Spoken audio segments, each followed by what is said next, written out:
As Resident Evil Village continues the move to the first-person perspective, Where the hell am I wanted to take a look at an earlier hybrid first and third-person game, the light gun shooter Resident Evil Dead Aim, also known by its Japanese title as Gun Survivor 4 Biohazard Heroes Never Die.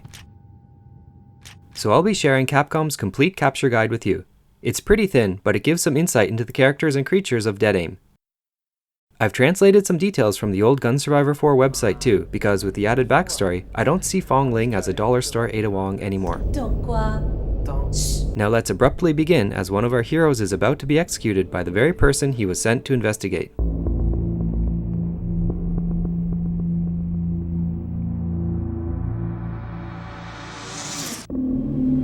Bruce McGivern, an operative of the Anti-Umbrella Pursuit Investigation Team belonging to the US Stratcom, the same outfit as Leon. Almost literally. He has a strong sense of justice, is reckless, and tends to get out of control. However, his work is top-notch. He is a professional who acts with more guts, or bravery, than anyone else. He'll jump into the fire before the fire brigade can. Fong Ling, an agent belonging to the Chinese Ministry of State Security. Her parents died shortly after she was born, and she was taken by the Chinese government to be raised as an operative. On the orders of her superiors, she pursued and caught her brother for being a democratic activist. She thought, if I want to help him, I have no choice but to arrest him. After his capture, he was executed that very day. Since then, she abandoned her heart and became a child of the Chinese government and an expert in hunting rebels. She did not resent her superiors or the nation for her brother's execution. Instead, she hated the ideas and activities that changed him. I'm going home. I belong to China. Morpheus D. Duvall. Although he belonged to the R&D department of Umbrella's headquarters, he showed disturbing movements against the organization, and he was dismissed after being wrongfully accused. I just want to talk about that for a second, because I think it's interesting and it lays out how Morpheus became Umbrella's very convenient scapegoat for the overall Raccoon City outbreak. In the dismissal notice, you'll learn that Morpheus was blamed for the T-virus leaking in the Arclay labs on May 11, 1998. He looks just like James Marcus, well, the Leech Queen, who is actually responsible for spreading the virus. If Marcus's image were leaked to the press, it could easily be blamed on Morpheus to hide the truth about Marcus's disappearance, or rather, his execution. Additionally, Morpheus had accidents under his management at the waste disposal facility before, and was called out for his sloppy work. So it wouldn't be surprising if his negligence caused a greater contamination. It was also an opportunity for Umbrella to remove Morpheus from a position of power for pursuing his own obsessions instead of furthering Umbrella's agendas. It wasn't a secret either. In the operator file, it says of Morpheus, he must pay more attention to worker health management and biological weapons than anyone I have ever met. This facility belongs to Umbrella, but he obviously doesn't think so. The English version of this file was poorly translated, and the Japanese version shows how Morpheus actually doesn't care about his staff. It says, it's fine to immerse yourself in the development of biological weapons, but you should also pay attention to employee healthcare, right? Isn't this an Umbrella facility? Or his private property? The guidebook backs up his cruel disregard for his crew. The perpetrators of the terrorist attack were Morpheus's subordinates who worship him, but it is also these subordinates that he preys upon with the T-virus. So after taking over Umbrella's ship, they're no longer necessary, and as he says, he will eliminate ugly things from this world. And now they're zombies. Zombies! Infected with the T-virus, they've lost reason and thinking abilities. They wander in search of human flesh, driven only by a strong sense of hunger. Some zombies have a faint memory of their former lives left in their brains, giving them a glimpse of their behavior, which I think is a pretty big revelation. These zombies clearly played the slots in their former lives. The zombie captain differs by having 7,500 HP on hard difficulty compared to regular zombies who have a maximum of 3,000. Tyrant 091. An experimental BOW modified with a newly developed TG virus. Its body is deteriorating due to a lack of maintenance. Its important organs are exposed from the non-formed parts of the epidermis. It makes its huge arms bend like a whip and attacks with agility. It was considered a failure for lacking the electrical properties of the TG virus and is scheduled for disposal.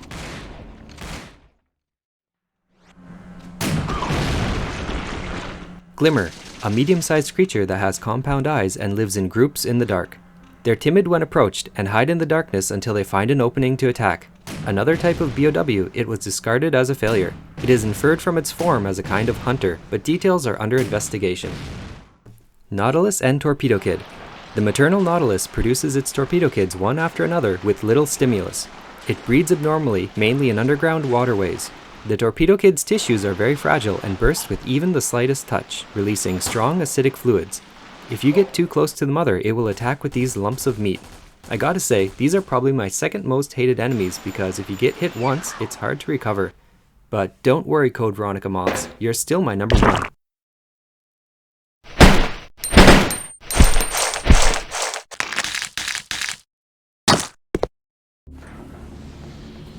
Hunter, created by adding genetic information of other organisms to humans who received the T-virus.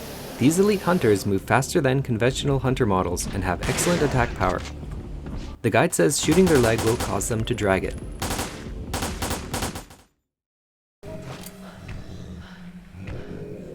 Pluto, a prisoner on death row known as Alpha, who was subjected to the virus.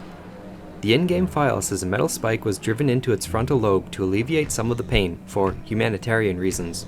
Its eyeballs were removed to observe its reaction to external stimulus. The book says hearing and muscle fibers developed abnormally due to removal of the eyes and administration of muscle strengthening agents. Interestingly, the website says several mutant viruses were administered too. Pluto was scheduled for disposal, but escaped after killing 5 guards. Queen and Halbert, a BOW that combines the exoskeleton of a horseshoe crab with a cockroach. Jesus. Specifically, the survival power of a cockroach. Its ecology is similar to ants and bees, and they've been confirmed to act as a group. It produces tens of thousands of guards in a lifetime from the abdomen of the huge mother. Morpheus, first form. The theory is that the T-virus and its antibody G-virus are fused at the genetic level to give them electrical properties. Morpheus injects himself with a newly created version 092. Subjects administered with this are expected to form an electromagnetic barrier and nullify any physical impact. Morpheus second form.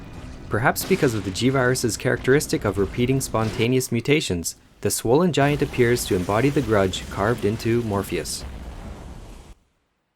Moving on, the guide doesn't have many secrets, but here are some things I found interesting. The difficulty settings in the Japanese version are called Extreme for Hard, Recommend for Normal, and So Sweet for Easy, which is so patronizing I love it. The guide gives you a breakdown of how results are scored. For S rank, you need 90 points.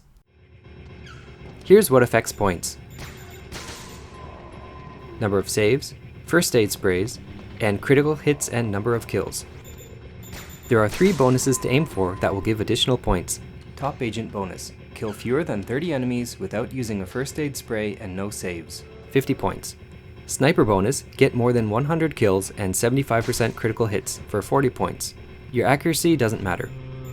Ninja bonus. Clear time under 60 minutes and no saves. 30 points. I think Dead Aim has the easiest S rank of any RE game, unless you're using a controller, then it's not so sweet. I used a USB mouse and controller combo and got an S rank on normal without even trying. Big thanks to the developers for including mouse support. Here are the unlocks for each difficulty level. Completing the game once will allow you to replay it as Fong Ling. Cutscenes or story won't be changed. Completing the game will also change the title screen. Other useful info I found is that opening the map or inventory screen pauses the game timer as well. Item drops aren't randomized either, so the same enemy will always drop a set item. And just something cool I never noticed before is that the charged particle rifle is nicknamed the T-Buster because it was designed to cope with any biohazard caused by the T-virus. If you've played Dead Aim before, you probably already know that the subtitles don't match up with the English voiceover. Should have left by now. Somewhere in America, there's a kitten stuck in the tree, desperately needing your help. The subtitles tend to be really direct translations of Japanese. In this scene, Morpheus says, "You rat," or "You rat bastard, die." Compare that to the English version. It's much closer to the Japanese script. Destroy this for me. It's not just subtitles either. The back of the game case lists Bruce McGivern as Bruce McGavin. Early promotional materials had him as McGavin too, so it was probably before he was given a proper localization. Not again. Sometimes Fong Ling is written as one word and sometimes it's 2. In English, the Tyrant is called T91, but in Japanese it's called Tyrant 091 because it was named after the specific version of the TG virus it was developed with. The in-game file also misspelled Tyrant as Tylent. Halbert is also spelled with a D instead of a T. There are a lot of differences between the Japanese and English script, which you can read on places like Project Umbrella or the RE Wiki. So yeah, there's some weird mistakes, but I actually enjoyed the story for showing an umbrella struggling to stay afloat in a post-Raccoon City incident world. And if you like nautical puns, drench yourself in my Deep Fear video. Dead Aim was written in part by Noboru Sugimura, who wrote Resident Evil 2, the game that got me hooked on the series. After RE2, Sugimura co-founded Flagship, and wrote Gun Survivor 1, 2, 3, and 4, Code Veronica, and a host of other Capcom games. So it's true. You have been working with Umbrella. While Gun Survivor 1, 2, and 4 were entries in the Biohazard series, Gun Survivor 3 was a Dino Crisis game, releasing in the West as Dino Stalker. And it's absolutely nuts. Chasm? Lost. In hyperspace. Lost in hyperspace? I don't understand at all!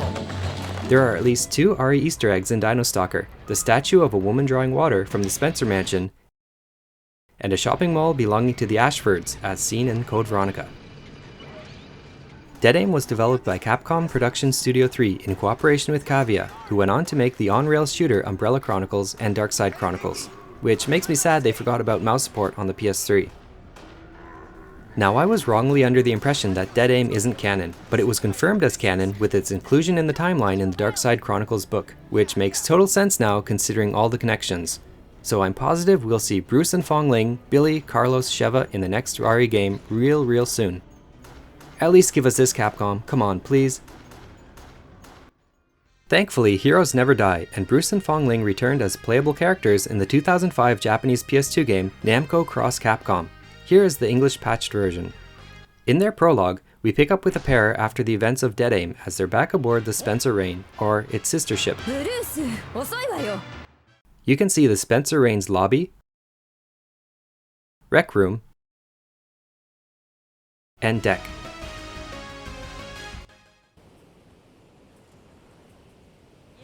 Bruce is teamed up with Regina from Dino Crisis, and Fong Ling with Lele from Darkstalkers. They use familiar weapons from the game like a shotgun, grenade launcher, and silenced pistol.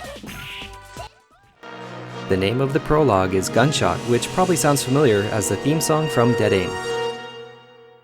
Speaking of Gunshot, I recommend listening to the original Heroes Never Die song that was cut just before the final release. I'll link to it below. It matches the atmosphere of the game perfectly and was even written by Raj Ramaya, who voiced Bruce McGivern. What a shame. On the Crimson Head podcast, Mr. Ramaya said the developers imagined Bruce as a tough and adventurous guy from the South, inspired by Brad Pitt, so he suggested doing a Southern accent and they loved it. He's not in fact from the South, but one of the many Canadian voice actors in the RE series. I like Dead Aim for what it is, a condensed RE experience about exploring creepy environments, collecting keys, and reading files. And in a way, it helps fill the gap between Code Veronica and RE4 in the build-up to Umbrella's downfall. Thanks to the inclusion of mouse support, I still had fun playing it despite selling my light gun and CRT TV years ago. So thanks for watching this far. If you enjoyed it, I've got a stack of guidebooks here and more survival horror games waiting. So please subscribe if you want to see more and help my channel grow to create a kingdom of beauty or something. Thank you.